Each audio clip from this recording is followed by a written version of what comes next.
All right, this is Duanebeisner, sales representative and sales manager for ERA Real Estate. It's a great day to be in real estate. For the quote of the day, man does not live by a turkey in every oven or a color TV set in every home. Man lives by faith and hope and love, by the star on the horizon, by the trumpet that will not call retreat by email route. For the joke of the day, there was a man driving a pickup truck down a county road hauling some hogs when suddenly he was broadsided by a trailer truck. Some time went by and the case got to court. The defense attorney said to the plaintiff, "How can you be suing my client now when you told the trooper after the accident that you felt fine?" The man replied, "Well, sir, it was like this. We were driving down the road, minding our own business, when a big trailer truck came out of nowhere and creamed us. When I came to, I was in the ditch, and the trooper was pulling up with his car. He looked at my hogs all over the ground, and they were pretty well hurt, so he started shooting them. Then he looked at my dog, and he was hurt really bad too, so he shot him. Then the trooper came over to me and said, 'How are you feeling?' So I said, 'I never felt better in my life.'" For the business tip of the day, positive thinking without action is like kissing without touching. Think about that. For the Darwin Award of the day, a 59-year-old Brent L. found a stash of dynamite in a shed on his 5,000-acre ranch 3 miles south of a testing area where booster rockets for the space shuttle are designed. Details about the stash are scarce. Did it belong to the rancher? Was it hidden by thieves?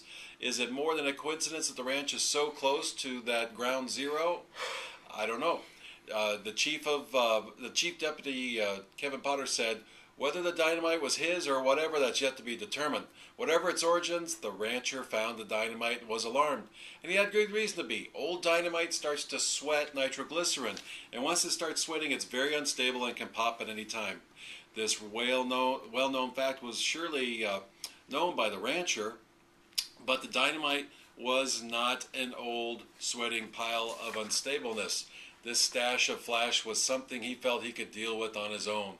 Concerned for his family's safety, but not his own, the rancher moved the dynamite from the shed, placed it in a field in knee-high grass, backed away about 40 yards, and fired a shotgun at it. The dynamite blew up, and the shrapnel hit the rancher in the head. The man was airlifted to the hospital, where he passed away." And now for the social commentary. I have not commented yet on that BP oil disaster. Obviously, it's the top of every news story, but I thought this was an interesting yet frightening story. Dolphins or sharks are showing up surprisingly shallow waters just off the Florida coast. Mullets, crabs, rays, and small fish congregate by the thousands off of an Alabama pier. Birds covered in oil are crawling deep into the marshes, never to be seen again. Marine scientists have been studying the effects of the BP disaster and are seeing some strange and troubling phenomena. Fish and other wildlife are fleeing the oil out in the Gulf and clustering in cleaner waters along the coast. But that is not the hopeful sign it might appear to be, researchers say. The animals' presence so close to shore means that their usual habitat is badly polluted, and the crowding could result in mass die-offs as fish run out of oxygen. Also, the animals could easily get devoured by predators. A parallel would be, why are the wildlife running to the edge of a forest on fire? There'll be a lot of fish, sharks, and turtles trying to get out of this water that they detect is not suitable, said Larry Crowder, a Duke University marine biologist. Day by day, scientists and boats tally up dead birds, sea turtles, and other animals, but the toll is surprisingly small given the size of this disaster. The latest figures show that 783 birds, 353 turtles, and 41 mammals have died, numbers that pale in comparison to what happened after the Exxon Valdez disaster in Alaska in 1989, when over 250,000 birds and almost 3,000 otters are believed to have died. Researchers say that there are several reasons for that relatively small death toll.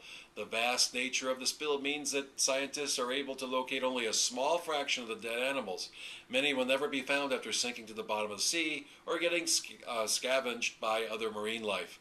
And a large number of birds are meeting their deaths deep in the Louisiana marshes, where they seek refuge from the onslaught of the oil. But the counting of the dead wildlife in the Gulf is more than just an academic exercise. The deaths will help determine how much BP pays in damages. Roger Helm, chief of the Fish and Wildlife Services Contaminants Division, said the government expects a battle with BP over the extent of the damage and has every incentive to be scientifically credible. Both sides will go to their own corner and interpret the data the way they want, said Helms. This is a legal process, and if we can't get an agreement, we'll end up in court.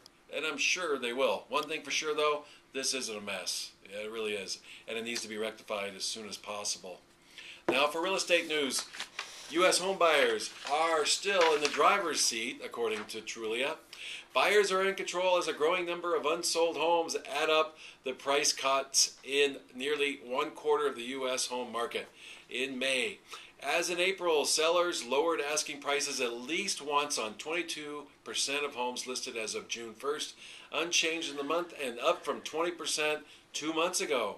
The San Francisco-based Trulia said in a report provided to Reuters before the official release.